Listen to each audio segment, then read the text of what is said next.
من غير سمنه ولا زبده ولا بيض هنعمل احلى بسكوت للشاي، بسكوت اقتصادي بشويه دقيق وشويه ميه. يلا بينا نشوف وصفتنا ايه، بس يلا نعمل متابعه ولايك وشير كتير للفيديو. معايا نص كوبايه من الميه، عليها نص كوبايه من السكر الناعم، اقلب مع بعض، مش شرط ان السكر يدوب خالص. تلت كوبايه من الزيت، احط عليها معلقتين صغيرين كده من السمنه لحد لما يبقى كله نص كوبايه، واقلب الخليط ده مع بعضه. بضيف عليهم بقى معلقتين من جوز الهند، معلقتين كبار، مش متوفر خلاص مفيش مشكله خالص. اقلب بقى مع بعض، وبعدين احط عليهم معلقتين كبار من النشا. قلبي بقى الكلام ده كله لحد لما يندمج مع بعضه. عندي بقى المكون بتاعي اللي هيديني ريحه حلوه قوي، نص معلقه من بودره جوز الهند. احطها كده معاهم وانخلها بس عشان اتاكد ان ما فيهاش اي تكتلات.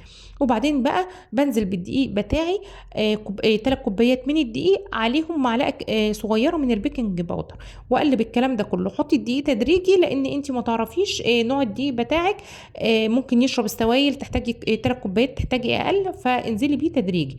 وذره الملح ما ننساش. اقلب بقى وما احطش ايدي في العجينه خالص لحد لما تلم، لان بيبقى قوامها سايل. ابدا بقى ان انا اقلب كده بالسباتيولا لحد العجينه لما تبدا تلم معايا.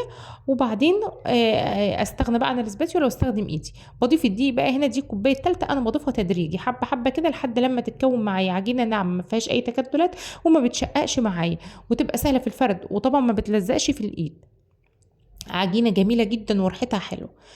ابدا بقى ان انا افرد العجينه بتاعتي، شايفه العجينه ناعمه معايا خالص ومفيش اي تلزيق في الايد. بجيب بقى كيس تلاجة بفتحه، وما بدهنش اي مواد دهنيه خالص، وباخد العجينه كده قطعه بقطعه، ما تحطيهاش كلها مره واحده. وابدا بقى ان انا افردها. واهم حاجه وانت بتفرديها تكون العجينه كلها كده ميه واحده، عشان البسكوت بتاعي كله يطلع متساوي، ما تبقاش حته عاليه وحته واطيه، علشان السوا بتاعي والخبيز بتاعه يطلع مظبوط. باي قطعه عندك بقى، او بسكينه، او المتاحه عندك خالص، او بكوبايه لو انت عايزه شكل مدور، ابداي ان انت قطعيه. البسكوته بتطلع ما بتلزقش، وبتطلع بكل سهوله خالص، ما فيش اي مشكله.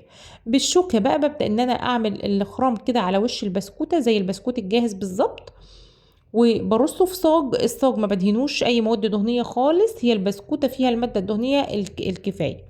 ابدا ان انا اخرم بقى بالشوكه بتاعتي، وبحط كده على وش البسكوت شويه من السكر اللي هو الحبيبات الخشن. لو ما عندكيش اي سكر عادي مفيش مشكله. وبخبزه على درجه حراره 180 زي ما بتخبزي الكيكه لحد لما بياخد اللون. انا ما فتحتش عليه الشوايه، هو دوت الخبيز بتاع الفرن من تحت. البسكوته طالعه لون جميل ومقرمشه وحلوه. الف هنا وشفا على قلبكم. اعملي يلا لولادك، وما ننساش نعمل اشتراك ولايك كتير، وبالهنا والشفا.